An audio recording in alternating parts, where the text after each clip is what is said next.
If God is with us, who can be against us? Ninyo po ba napansin?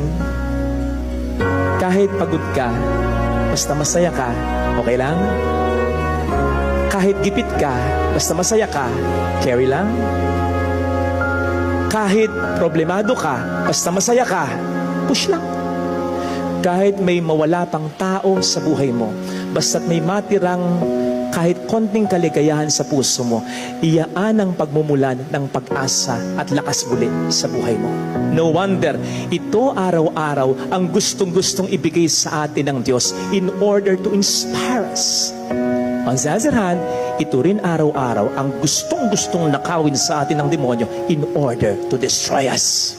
Kaya, sabi ni St. Paul, do not give the devil a chance to work on you. Yan ang sinasabi sa ating mga pagbasa. Sa ating unang pagbasa, ang sabi sa atin, kahit